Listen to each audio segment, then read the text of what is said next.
Hello and welcome. You're watching NDTV 24/7. I'm Osama Shah. The tug of war with Trump over US tariffs on Indian exports, it continues, and India, they have been firm in its message that it will not be bullied. Prime Minister Modi and the Defence Minister Rajnath Singh, in their veiled messages, they have reiterated that India cannot be stopped. Prime Minister Modi, while speaking in Bengaluru, he brushed off jibes by the opposition and Trump over the Indian economy and said that India is on the path to becoming the third largest economy, and said that despite external pressure, India will not slow down. Rajnath Singh, the Raksha Mantri, he countered Trump, saying India has emerged as a leading manufacturer in electronics and defense sector as well. साथियों, आज भारत दुनिया की fastest growing major economy है। पिछले 11 years में हमारी economy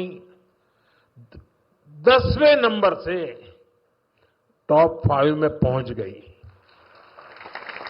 हम बहुत तेजी से टॉप 3 इकोनॉमी बनने की ओर आगे बढ़ रहे हैं। ये स्पीड हमें कैसे मिली है? ये स्पीड हमें रिफॉर्म, परफॉर्म, ट्रांसफॉर्म की स्पिरिट से मिली है। ये स्पीड हमें साफ नीयत और ईमानदार प्रयासों से मिली है। कुछ लोग हैं जो भारत का विकास जितनी तेजी के साथ हो रहा है उन्हें रास नहीं आ रहा है, और बहुतों के द्वारा यह कोशिश की जा रही है कुछ ऐसा किया जाए ताकि भारत में भारतवासियों के हाथों से जो चीजें तैयार होती हैं वह दुनिया के देशों में जाएं तो उन देशों में बनने वाली चीजों से वह महंगी हो जाएं, ताकि भारत की धरती पर भारतवासियों के हाथों से बनी हुई चीजें जब महंगी हो जाएंगी तो दुनिया के दोस्त लोग उसे नहीं खरीदेंगे। भारत जितनी तेजी के साथ आगे बढ़ रहा है, मैं पूरे विश्वास के साथ कहता हूं कि भारत को अब दुनिया की कोई ताकत विश्व की एक बड़ी शक्ति बनने से रोक नहीं सकती है। 11 years ago, nobody could think that we will be exporting electronics. Today, it has crossed 3 lakh crore rupees. India has become second largest manufacturer of mobile phones in the world. And now, in our Bengaluru, Namma Bengaluru, Devanalli is becoming a major iPhone manufacturing hub. India has become the top smartphone supplier to which country? To USA, overtaking all other countries.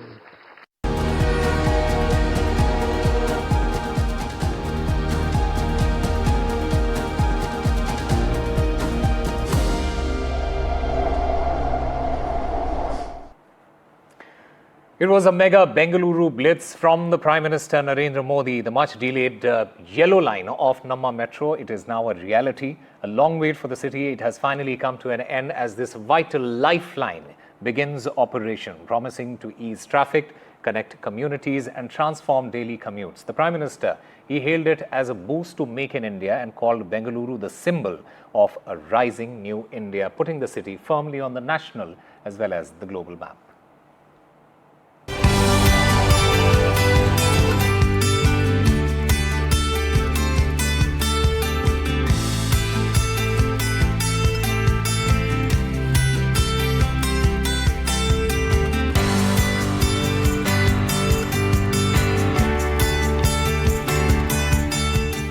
After years of anticipation, Bengaluru's Yellow Line finally opens to the public. Inaugurated by Prime Minister Narendra Modi, this 19-kilometer stretch links the RV Road in South Bengaluru to Bommasandra in the southeast, a corridor passing through the industrial zones, tech parks and residential clusters. The Yellow Line brings seamless metro access to areas like Electronic City, Halimavu and Bommanahali, reducing travel time and easing road congestion on one of the city's busiest stretches. Bengaluru metro yellow line का शुभारंभ हुआ है। Metro phase 3 की आधारशिला भी रखी गई है। आज आरबी रोड से बोम्मा संद्रा तक येलो लाइन शुरू हुई है। ये बेंगलुरु के कई अहम एरियाज को आपस में कनेक्ट करेगी। इससे लाखों लोगों के जीवन में ईज ऑफ लिविंग बढ़ेगी, ईज ऑफ वर्किंग बढ़ेगी। To kindly press the button and inaugurate of yellow metro line from RV Road metro station to Besides the big infrastructure push, the day also witnessed spat over credit. Karnataka Congress was quick to launch an attack on BJP, accusing it of credit chori. No one has got 1 rupee even from the Manrega. That money also has not come. Like that, Central has fully neglected Karnataka. But to respect the Honorable Prime Minister, we requested him to inaugurate. They have not given sufficient funds to us. Those who are now coming to try and take credit for this should answer where they were the last 3 years when there were multiple challenges that this line was facing. The DSCM did not come to help when the land acquisition delays were troubling this project. It was the Modi government, it was the Bommai Yediyurappa government of the day that was trying to expedite the land acquisition issue. After an 8-year-long wait, Bengaluru Namma Metro's Yellow Line is all set to offer cross-city mobility for thousands of commuters, many of them IT professionals who face daily traffic snarls. This 19.15-kilometer corridor, built at over 7,000 crore rupees, not only features elevated stations but also is expected to serve up to 8 lakh commuters daily. With the Yellow Line now operational, the city hopes to breathe a little easier on roads. But the bigger question is this enough to solve Bengaluru's chronic traffic woes? NDTV Bureau Report. And the battle between India's top election body, the Election Commission, and the leader of opposition, Mr. Rahul Gandhi, it has gone from simmering to boiling point. Rahul Gandhi's explosive vote chori charge, it has put the Election Commission in the political spotlight, prompting notices from Haryana and Karnataka Election Commission. In fact, a public fact check also coming from the Election Commission itself. The poll body says that there is no evidence of double voting, but Rahul Gandhi, he isn't backing down. He demands answers and doubles down on his claims. In fact, the question remains, is this a genuine fight for election integrity? Meanwhile, the India bloc MPs, they will be marching to the Election Commission office on Monday. Perpetual youth of Indian politics who is consistently demeaning and degrading all the constitutional institution, a new avatar of Goebbels, is now trying to put forth his frustration of losing power by making an unnecessary, uncalled for and totally false allegation on Election Commission. आप औपचारिक रूप से कोई चीज verify नहीं कर रहे हैं, न चुनाव आयोग को तकनीकी दृष्टि से जो संवैधानिक रिक्वायरमेंट है उस चीज को करने का वो नहीं कर रहे हैं और आकर प्रचार कर रहे हैं। राहुल जी ने जो सच्चाई रखी कि वोटर्स बढ़ाकर महाराष्ट्र की सरकार बनी है, और इसलिए सवाल का जवाब जब हम सवाल पूछ रहे चुनाव आयोग से तो भाजपा खड़ी हो जाती है, क्योंकि चोरों के दिल में डर है ना, जो चोरी किया है तो वो खुलासा करने आगे आ जाते हैं। गडकरी साहब ने जो कहा था कि 3.5 लाख वोट मेरे कम हो गए, मतलब क्या इसका मतलब यही था कि उनको टारगेट करके उसको यहां से चुनाव में गिराने के लिए कुछ प्लानिंग थी क्या, यह भी सवाल किया जाता है। Well, the veteran Congress leader Anand Sharma, he has resigned as the chairman of the party's Foreign Affairs Department to help in its reconstitution and enable bringing in younger leaders.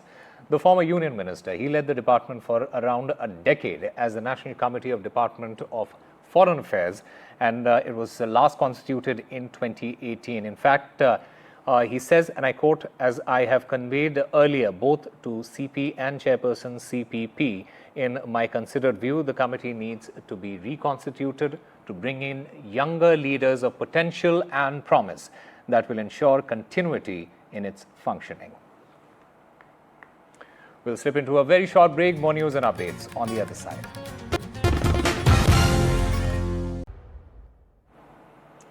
Well, the rescue and relief operations in Uttarkashi after that devastating flash flood, it is continuing on a war footing, and NDTV has been getting you the reports from the ground zero. In fact, NDTV teams have traveled to all the damaged regions and got you a sense of the devastation that has been caused across villages and the roads. The Gangotri Dham, it is completely deserted. There is no network, there is no electricity supply in Gangotri. There are massive efforts being undertaken to bring life back on track.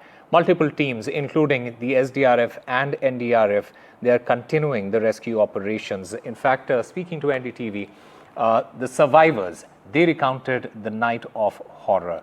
And NDTV then brings you the reality of the Dharali devastation. Cloud burst से पहले का और cloud burst के बाद का दोनों का photo video compare करके देखा है।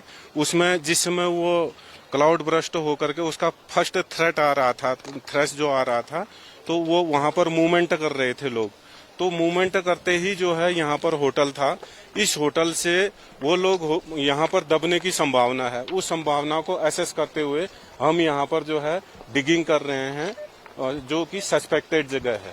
ऊपर जो है वो टेक्निकल सर्च और दूसरे कैडबर डॉग से सर्च चला हुआ है, और हमारे 2 लुकआउट मैन जो हैं ऊपर से आने वाला खतरा है उसके लिए अलर्ट करने के लिए भेज रहे हैं।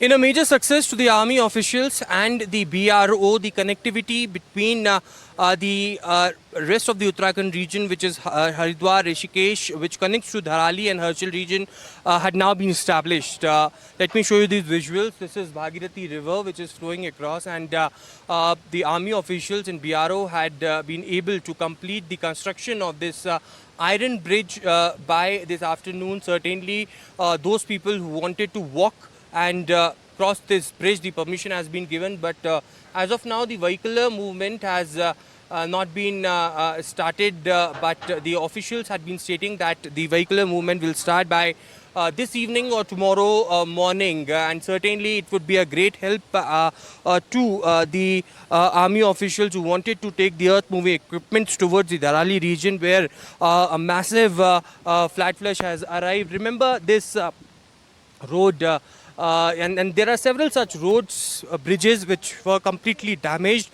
because of the excessive rainfall, and you can see these heavy trucks, the JCBs in and around this particular area where to construct these bridges, important equipments are being needed. As of now, the vehicular movement has not been started, but certainly it is these people, the officials from the BRO and army are making it possible to complete this work as soon as possible, so that the connectivity, the vehicular connectivity in fact establishes from the rest of Uttarakhand towards the Dharali region. This is Ishwari Jain, this video journalist Shiv Kumar Tiwari for NDTV. Uttarkashi से धराली तक पहुंचने में 5 चुनौतियां army, NDRF और SDRF के सामने है। 4 चुनौतियों को तो पार पा लिया है, लोहे का पुल भी बन गया जो चौथी चुनौती थी, लेकिन ये है 5वीं चुनौती, यानी गंगनानी से तकरीबन 12 किलोमीटर दूर ये डबराली का इलाका है और मैसिव यहाँ पर लैंडस्लाइड हुई है। ये तो फिर भी आपको रास्ता दिख रहा है, अगर मैं आगे आपको दिखाऊं तो पूरी तरीके से रास्ता कट चुका है और नीचे गहरी खाई है। तकरीबन आप समझ सकते हैं कि 50 मीटर से ज़्यादा, किनारे मत जाना, लेफ़्ट। तो ये आप देखिए, ये है एक सबसे बड़ी बाधा और यही वजह है कि जब लोहे का पुल तैयार हो जाएगा, आगे मत जाओ, तब जो है वो यहाँ का काम बीआरओ शुरू करेगा। मत जाओ भाई आगे, बीआरओ शुरू करेगा। तो ये आप देख सकते हैं कि यहाँ पर बहुत संभल कर हमें जाना होगा, क्योंकि पूरी सड़क आप देख सकते हैं बिल्कुल एक नैरो, एक छोटा सा एक जगह बची हुई है जिसमें से एक आदमी बामुश्किल दोनों हाथ रख के उधर जाएगा। और अगर थोड़ी सी चूक हुई तो आप देखिए कि भागीरथी नदी के वेग में आप बह सकते हैं, 50 मीटर की खाई में आप गिर सकते हैं। गंगनानी से तकरीबन 15 किलोमीटर से ज़्यादा का सफ़र हम तय कर चुके हैं और आज जैसे ही लोहे का पुल खुला है तो आप देखिए कि 5वीं बाधा हमें डबरानी में पड़ी थी, जहाँ पर बिल्कुल सड़क कट गई थी। और ये देखिए, ये जो टहलते हुए आ रहे हैं ये बिजली विभाग के चीफ इंजीनियर हैं। और इसके अलावा अब जो है तमाम सारे विभागों के जो बड़े बड़े अधिकारी हैं वो भी यहाँ पर नुकसान का अंदाज़ा लगा रहे हैं। ये राजेंद्र चंद्र शर्मा जी हैं हमारे साथ में, जो कि PWD के इंजीनियर इन चीफ हैं, और ये भी यहाँ पर आए हुए हैं। सबसे पहले तो मैं थोड़ा सा आपको दिखा दूँ कि ये सोनगाड है और पूरी तरीके से सड़क का नामो निशान तक मिट गया है। अभी हमको जब आगे जाना होगा तो हम इस पहाड़ के रास्ते से जाएंगे। अगर हम बात करें तो इसमें बहुत कितना वक्त लगेगा, और चूंकि पूरी तरीके से सड़क बह गई है तो कैसे आखिर धरसाली तक का मूवमेंट होगा गाड़ियों का, ये एक बहुत बड़ी चुनौती है प्रशासन के सामने। इस वक्त हम गंगोत्री धाम में मौजूद हैं। ठीक मेरे पीछे मां गंगोत्री का मंदिर है और यहाँ पर श्रद्धालुओं की लाइन लगी रहा करती थी, लंबी लंबी लाइनें लगती थी, कतारें लगती थी, भीड़ रहती थी और ये पूरा प्रांगण श्रद्धालुओं से भरा रहता था। लेकिन हाल की आपदा के बाद ये पूरा इलाका खाली हो गया। जो श्रद्धालु थे उनको यहाँ से रेस्क्यू करके बाहर निकाला गया है। गंगोत्री धाम में जो श्रद्धालु आते थे उन्हीं से यहाँ पर उनकी जो जीविका चलती थी, आजीविका चलती थी, रोज़गार चलता था, वो होता था। लेकिन आज ये सुनसान है और सुनसान होने की वजह से यहाँ पर तमाम जो व्यापारी है, यहाँ पर मंदिर समिति के लोग हैं, पंडा पुरोहित है, उनके रोज़गार पे असर पड़ा है। इसके अलावा यहाँ पर न नेटवर्क है न बिजली है, इसलिए इन लोगों को काफ़ी सारी दिक्कत होती है। लेकिन धराली की आपदा ने कई तरह के जख्म दिए, कई लोगों का रोज़गार भी छीना, कई लोगों की इसमें मिसिंग हुई, डेथ हुई। लेकिन गंगोत्री धाम की अगर बात करें तो पूरी तरह से सुनसान है और ना यहाँ पर लोगों के रोज़गार पर भी इसका खासा असर पड़ रहा है। लोगों को उम्मीद है कि जल्द वो रास्ता खुलेगा, दोबारा से ज़िंदगी पटरी पर लौटेगी और यहाँ पर श्रद्धालु एक बार फिर से लौटेंगे ताकि उनका रोज़गार दोबारा चल सके। गंगोत्री धाम में पिछले 5 दिनों से लाइट नहीं है, नेटवर्क नहीं है। वजह यही है कि बीच रास्ते में कई जगह नेटवर्क टूटा है और फिलहाल अभी इनको बिना यहाँ सुनसान है और लोगों को बड़ी काफ़ी सारी दिक्कतें आ रही है। हमारे साथ एक यहाँ पर ही रहते हैं। आपका नाम क्या है? सुमित राणा। राणा जी, आप यहाँ क्या करते हैं? हाँ जी, हम जॉब करते हैं। तो कब से घर से में बात नहीं हुई और वजह क्या है यहाँ? हो गए 10-15 दिन। अच्छा, अभी जब से आपदा आई है तब से क्या बात हो पाई है घर में? नहीं सर। यहाँ लाइट है? यहाँ लाइट नहीं है सर। ठीक, आपसे थोड़ा आगे यहाँ पे एक दुकानदार है। वैसे आपका नाम क्या है? हरिओम। हरिओम जी, यहाँ पे आपदा आई है उसके बाद से पूरा गंगोत्री धाम सूना है? हाँ, अभी तो सूना है, सब घर चले गए। बाकी तो लाइट है नहीं, नेटवर्क है नहीं 10-15 दिन से। और बात करने तो हम धराली जा रहे हैं, धराली हरसिल, वहीं से बात हो पा रही है बस। धराली तो 25 किलोमीटर है यहाँ से। तो यही है, एम्बुलेंस जा रही है, कभी एम्बुलेंस जा रही है, कोई गाड़ी जा रही है तो उस पर चले जा रहे हैं। ठीक है। वैसे आपका नाम क्या है? सुनील। आपकी कब से बात नहीं हुई? बात कर रहे हैं हम लोग, परसों की थी धराली से बात। धराली से? तो गंगोत्री से तो नहीं हो पा रही? यहाँ से कहाँ रहे हैं, कनेक्टिविटी का कुछ है ही नहीं। तो अब यहाँ पे काम धंधा भी बिल्कुल? हाँ, सारा देख ही रहे हैं आप लोग, सुनसान हो रहा है, सब लोग धीरे धीरे घर जा रहे हैं, कुछ स्रोत तो है नहीं अब आए का। तो आपको उम्मीद है यात्रा दोबारा शुरू हो पाएगी? देखो जी, चल सकती है। तो ये स्थानीय यहाँ पर व्यापारी है, लेकिन यहाँ पर लाइट नहीं है, ना नेटवर्क है और यात्रा भी बिल्कुल तरह से एकदम बिल्कुल ज़ीरो हो रखी है क्योंकि आपदा की वजह से लोग यहाँ पे नहीं आ पा रहे हैं। अब इनको उम्मीद है कि जल्दी रास्ता खुलेगा और एक बार फिर से यात्रा यहाँ पे शुरू हो पाएगी। India has welcomed the proposed peace summit between US President Donald Trump and the Russian President Vladimir Putin in Alaska. While backing efforts to end the war in Ukraine, New Delhi has firmly defended its strategic autonomy, continuing oil imports from Russia while also keeping diplomatic lines open with Washington.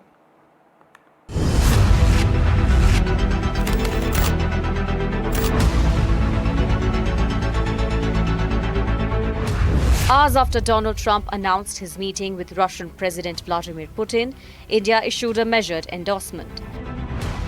A statement from the Ministry of External Affairs said the summit holds the promise of ending the conflict in Ukraine, echoing Prime Minister Modi's repeated assertion that this is not an era of war. India also expressed readiness to support the talks positioning itself as a potential stabilizing force amid global flux. India is carefully navigating a complex diplomatic landscape, endorsing the upcoming Trump-Putin summit in Alaska while preserving its long-standing ties with Moscow. Prime Minister Modi has directly engaged with President Putin on the Ukraine conflict, reaffirming India's stance that this is not an era of war. At the same time, National Security Advisor Ajit Doval is exploring deeper economic cooperation with Russia, including new industrial projects.